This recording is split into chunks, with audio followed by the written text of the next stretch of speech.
From the way we eat, to the way we worship, to the way we live, and the way we work. There's not a single part of American life that hasn't been affected by immigrants, migrants, and refugees. The fact is, America wouldn't be America if it wasn't for the contributions of real people who came from elsewhere in hopes of creating a better life for themselves and their families.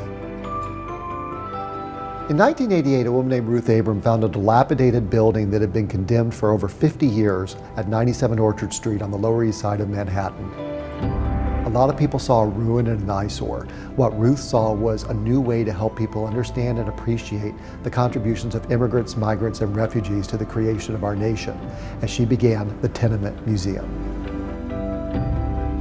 I'm an architectural historian who specializes in the architecture and development of New York, and I got a call from Ruth Abram and Anita Jacobson the day after they discovered this building, and they asked me if I would come down, take a look at the building, and write a history of it, because they wanted to know more about it, because they were hoping to turn it into a museum.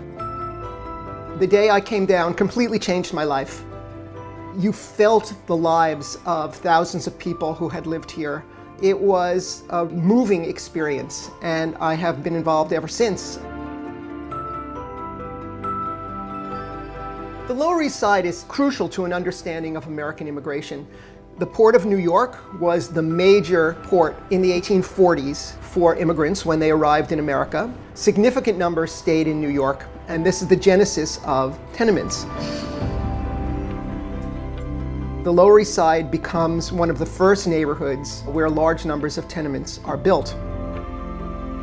The term tenement came to mean those buildings that were built for the poor, the working class, with as many people as possible in the buildings and as few amenities as the owners could get away with.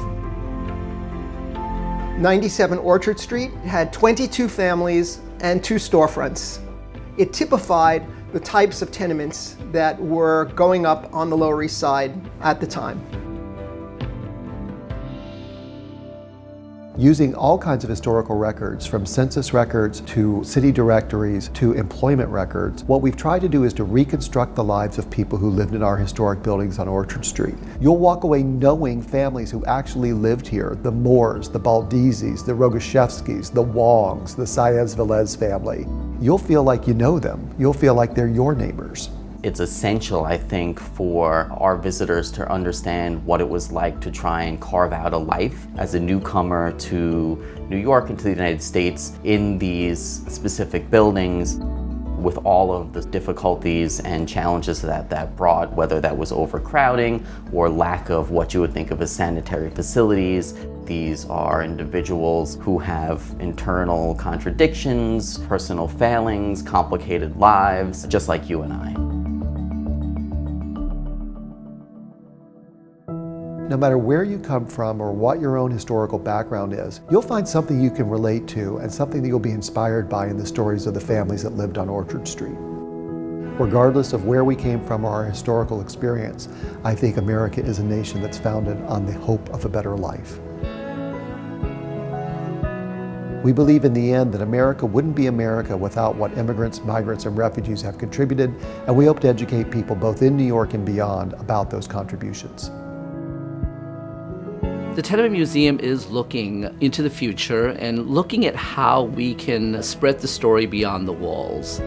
We know that there are immigration stories all across this country. Without immigrants and migrants and refugees, America wouldn't be what it is today. We really want to help people around the country be able to understand that.